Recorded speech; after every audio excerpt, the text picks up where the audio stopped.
Sino dito may plano nung simula pa lang? Wala. Lahat tayo may plano. Di ba? Merong kasabihan, fail to plan, plan to fail. Ha? Ano yung kasabihan na yon? Kahit wala kang plano, may plano ka. Ano, alam mo kung ano yung plano mo? Ha?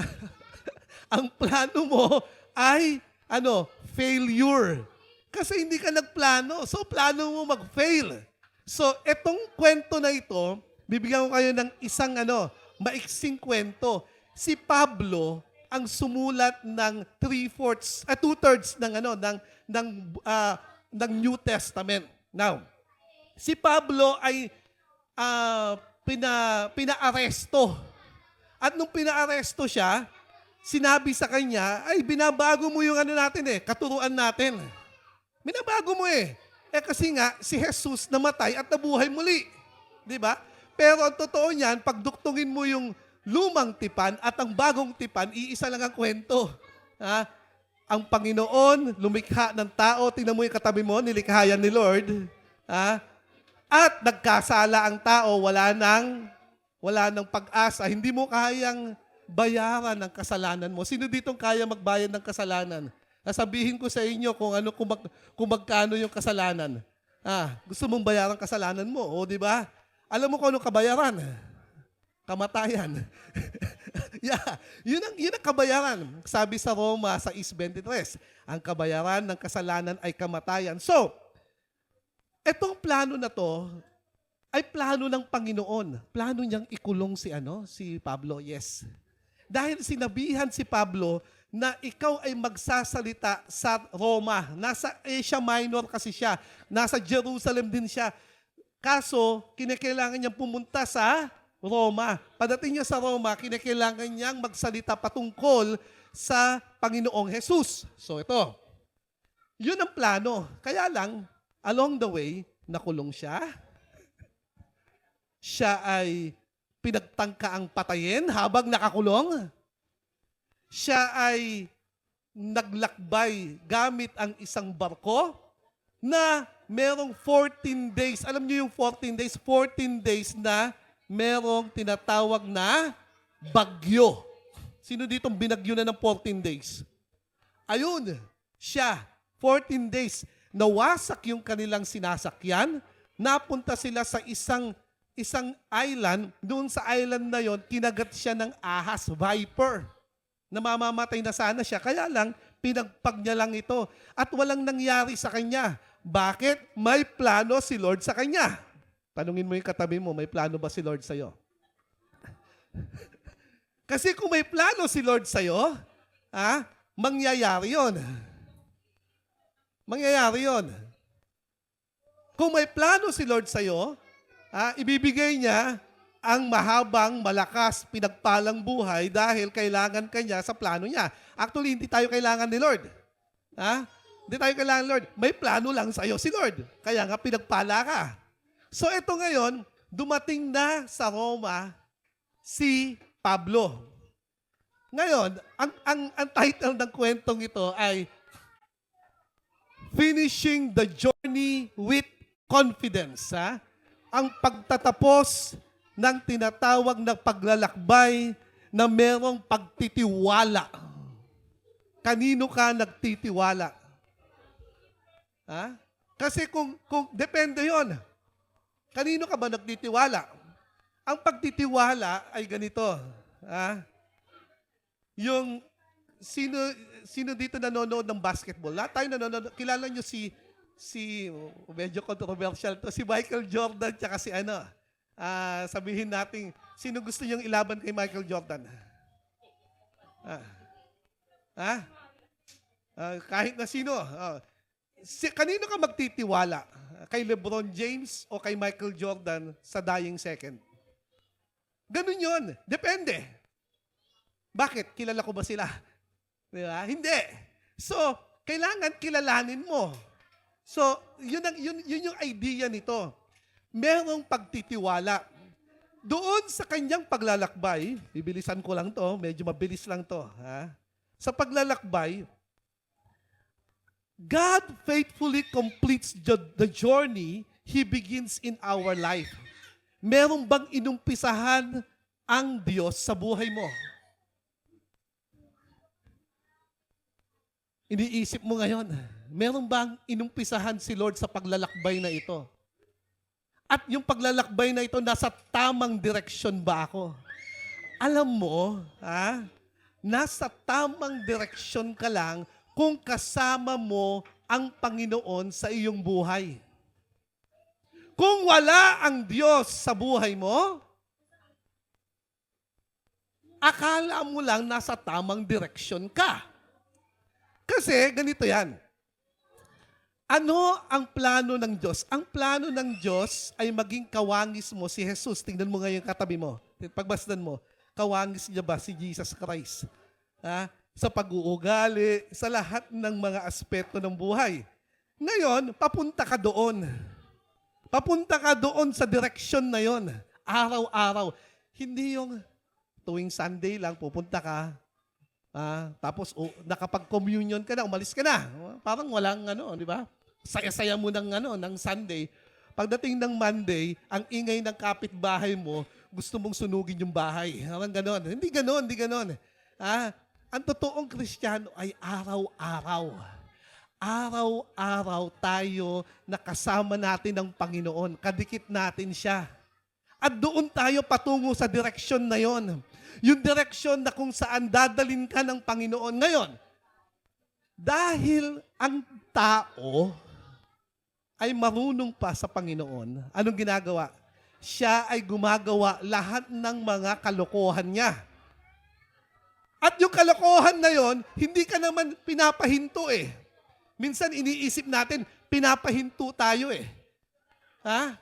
ng kaaway. Hindi ka pinapahinto ng kaaway. Alam mo ginagawa sa'yo, naglalakad ka papunta sa direksyon na bigla kang tinulak. Saan ka na papunta?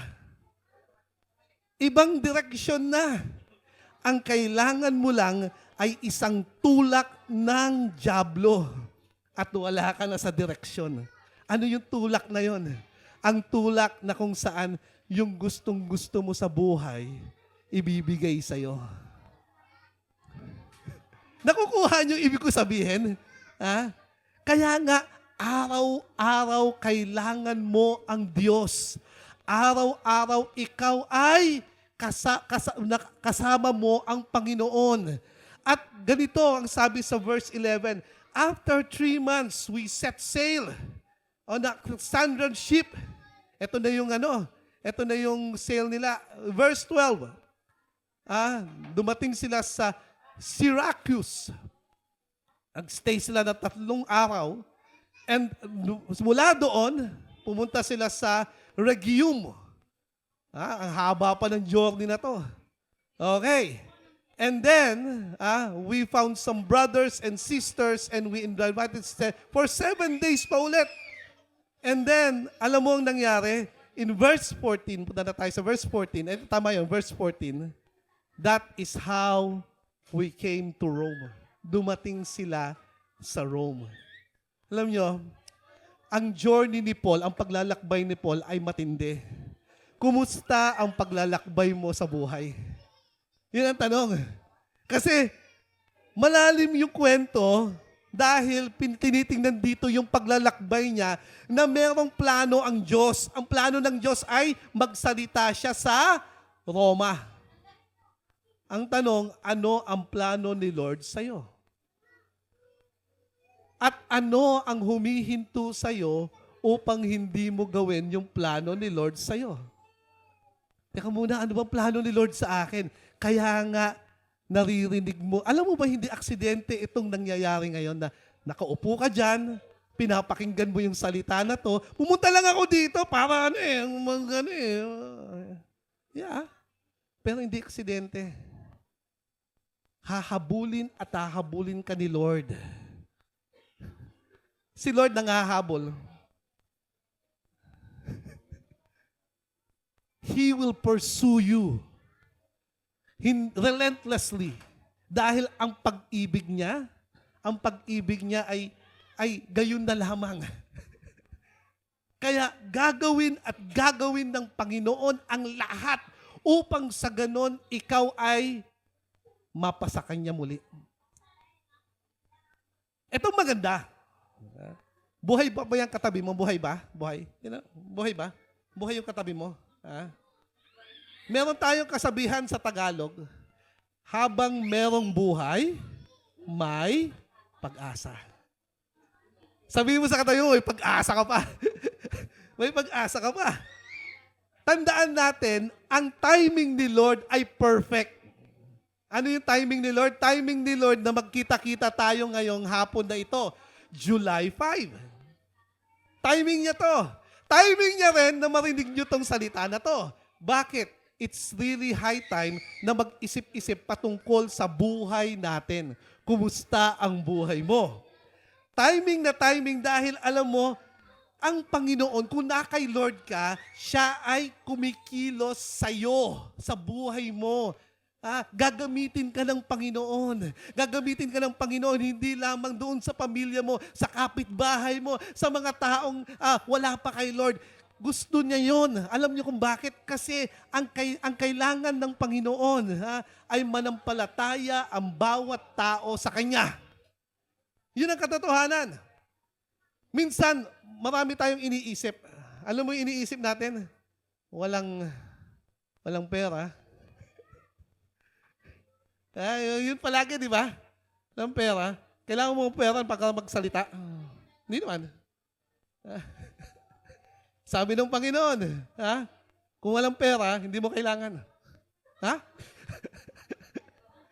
Bakit? Nakakakain ka pa naman Unang-una yun. Subalit, hindi ka pababayaan ng Panginoon. Pinabayaan ka ba ni Lord? Yeah. Maraklamo lang tayo. Maraklamo ako. Mainit. Pagka malamig, ang lamig.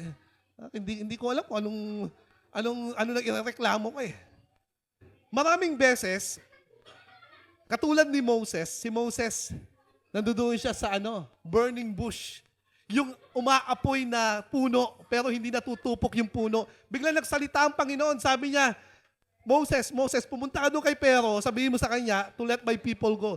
Sabihin mo sa kanya, palayain ang mga tao ko. Sabi ni Moses, who, me? Sino, ako? Ako, Lord? Ako talaga? Ang una ay yung tinatawag na identity. Ang iyong buhay ay nakaduktong kay Lord dahil galing ka sa Kanya. Kanino ka galing? Kanino ka galing? Kay Lord. Kung hindi ka kay Lord galing, kanino ka galing? Dalawa lang naman yun. So kay Lord ka galing, kay Lord ako galing. Pangalawa, sabi ni Lord sa kanya, sasamahan kita, huwag kang mag-alala. Samahan kita. Lord, who you? Text, who you? Di ba? Sino ka, Lord? Pag tinanong nila sa akin, sino ka? Alam mo sagot ng Panginoon? Kasi ito yung problema. Hindi natin kilala. Sabi ng Panginoon sa kanya, ako ay ako, Moses. Parang sinabi ng Panginoon ganito, alam mo, kung kilala mo ako, kilala mo kung sino ka dahil galing ka sa akin. Tignan mo yung katabi mo. Pwede ba tayo magreklamo? Pwede naman. Pero dahil galing ka kay Lord, tandaan mo to, mahaba ang PC mo. Huwag kang bibigay. Sabi mo sa katabi mo, huwag kang bibigay. Pagtiyagaan mo kasi. Makulit pagtiyagaan mo. Ang hirap Hindi gawin mo. Wala namang nagsabing madali. Sino ba nagsabing madali? Alam mo, ang isa sa pinaka ginawa ng demonyo sa atin ay ganito. Ginawa niyang masama ang trabaho. Subalit, bilang anak ng Diyos, kailangan natin magtrabaho at dapat ma-enjoy natin ang trabaho natin. Ganun ba yun? Yes! Nung nilikha si Adan, anong ginawa? Ito ang trabaho mo, Adan. Pangalanan mo lahat ng mga hayop dito. May trabaho. Masaya ba si Adan? Of course. Pero biglang nalungkot si Adan. Doon sa pagpapangalan niya, wala man lang siyang partner. Kaya ginawan siya ng partner ni Lord. Di ba? Dahil ginawa ng tao ang kanyang trabaho, siya ay pagpapalain. Amen ba doon? Palakpakan mo ang Panginoon mo kung umaayon ka doon. Ha? Magtrabaho ka. Magtrabaho ka kasi maganda yun sa'yo yun. Maayos sa'yo yun. Huwag kang magreklamo. Ha? Oh, gusto nyo ng trabaho, maraming trabaho sa church, wala nga lang sweldo. Nagtrabaho ka lang, kailangan mo pa ng sweldo, di ba? Anyway, next. Alam nyo, hindi lang yon. Doon sa nangyari kay Pablo, ini-encourage ng mga katulad natin. Alam nyo, meron siguro dito, minsan lang makarinig ng mga ganitong salita. Minsan lang. Kaya inaanyayahan ko kayo every Sunday. Gusto ko kayong i-encourage. Gusto ko kayong i-push. Gusto ko kayong maging maayos. Gusto ko kayong maging masaya, maging maligaya. At kapaki-pakinabang lahat ng sinumpaan natin sa watawat ng Pilipinas ay gagawin natin dahil anak ka ng Diyos. Hindi ka iba kay Lord.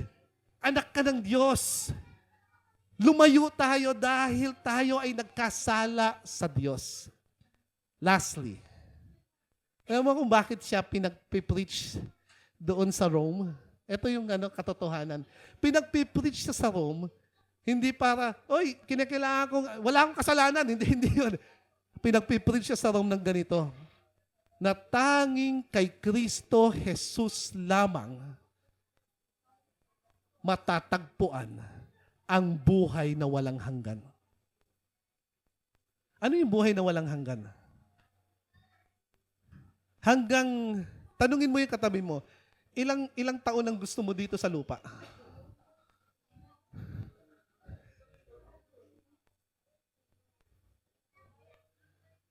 Mahirap?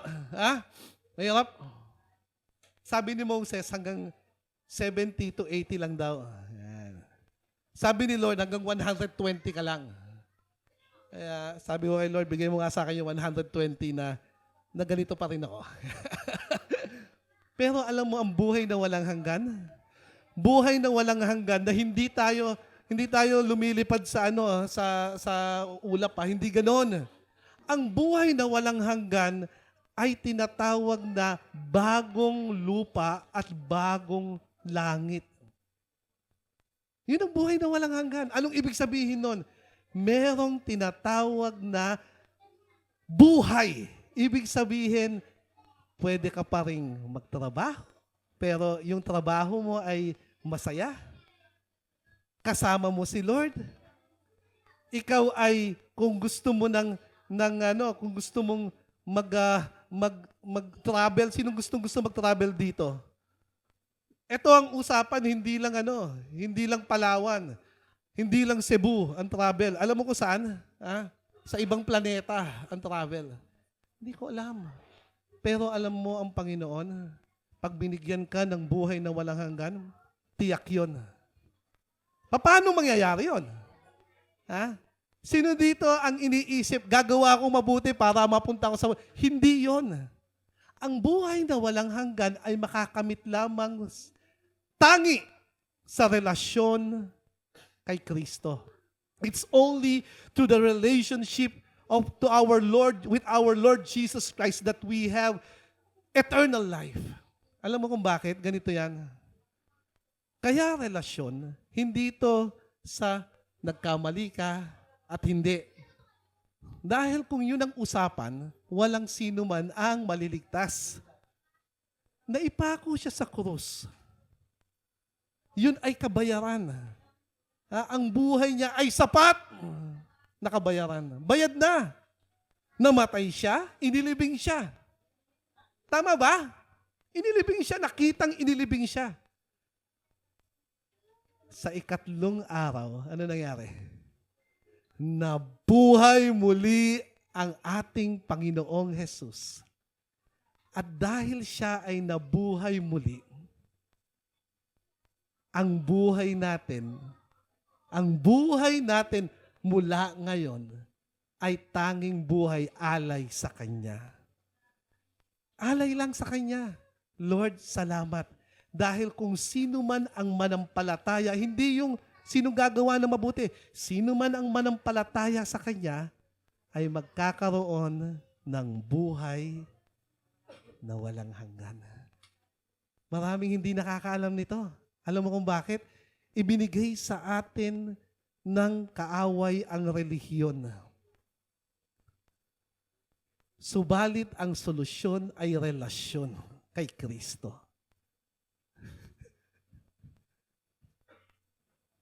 Ito ay nakasulat sa tinatawag na banal na kasulatan, ang Biblia.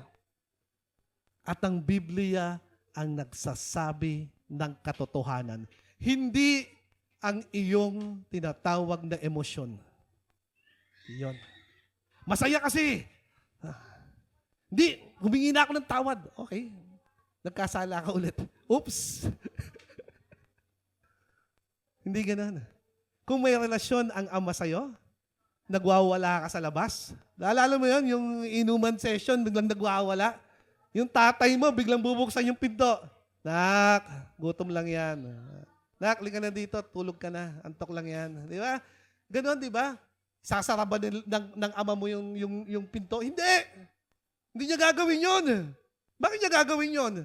Kasi, relasyon eh. Ganon kayo eh. Di ba? Tinawag mo pa siyang ama, tapos nagkasala ka. Ayoko na sa'yo, hindi na kita anak. Ha?